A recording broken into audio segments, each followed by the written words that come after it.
Weed management in organic farming. Okay, basically, all weed control methods discussed earlier are part of the essence of organic farming. So I tried to expose to you with organic farming, especially on weed management. So if you want to know more about organic farming, I already discussed it in soil on ecology and management course. Organic weed management is a holistic system involving an entirely different approach to managing a farming system.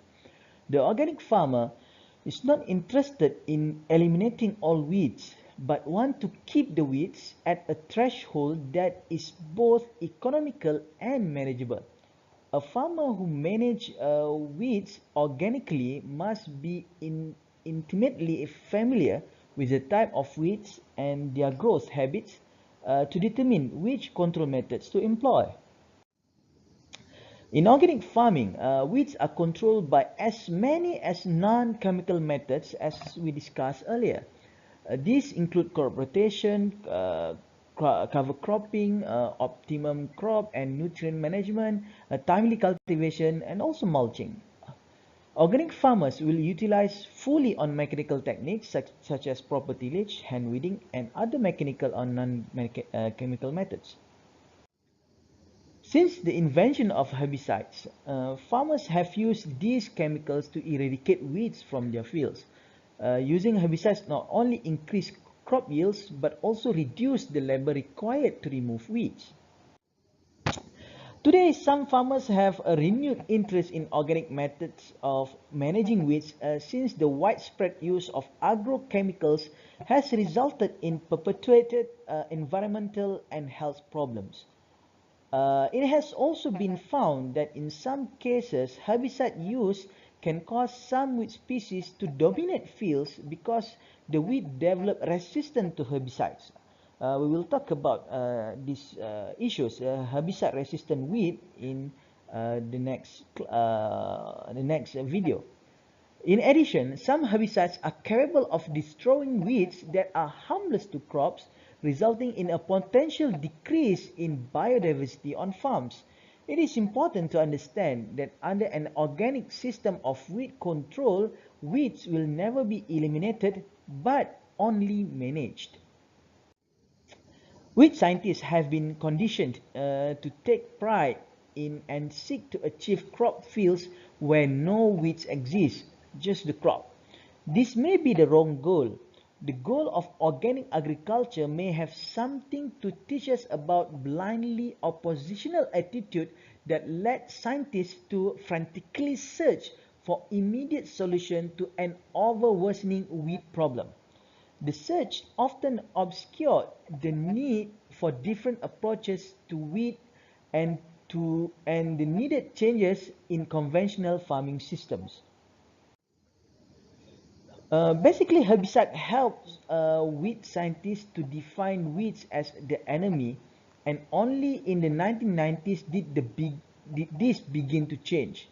The overuse of herbicides led weed scientists to neglect other weed management strategies, such as environmental awareness, herbicide resistance, pesticide reduction, and so on and so forth, which organic agriculture has encouraged thought about. The demands and popularity of organic agriculture may compel weed scientists to broaden their horizons and consider other weed management tools more carefully. More research is needed to predict when a farmer should take action to control weeds to achieve optimum benefits. Having a thorough understanding of the biology of weeds and the interaction between weeds and crops will further help farmers make weed management decisions. Unfortunately, the vast number of weed and crop combinations makes knowing the optimum time and techniques to control weeds seems impossible. Instead, it has been recommended to use models that take into account the environment, the weed species, and the crops grown to predict optimum weeding times. However, much additional research is needed to develop such comprehensive models. In the past, breeding plants for weed suppression has not been popular because herbicide took care of the job. Today, however, with the increase in organic farming and the decrease in the use of herbicides, breeding for weed suppression has become a higher priority. The attitudes of farmers towards weeds has shifted and can be observed. This is mainly true about farmers from developed countries. Instead of irrigating weeds, farmers, especially organic farmers, are learning to manage weeds. Farmers who manage weeds are trying to learn more about which weeds are present and the best management practices to keep the weeds below present economic thresholds. In addition, uh, although it is assumed that weeds are negative to a crop's growth and yield and must be eradicated, not all weeds should be considered detrimental. In fact, some weeds can be seen as useful. Although weeds can serve as host plants for pests, they can also serve as hosts to beneficial organisms. Some weeds can be used for food or medicine or as an aid to soil fertility. An organic farmer will benefit from knowing which weeds are in their field, the biology of the plants, and whether they should be considered detrimental to crop growth or not. For me, being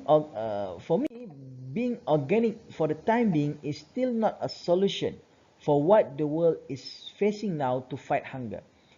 However, more holistic approach is needed to orchestrate weeds management. We will discuss about integrated weed management after we discuss about chemical control.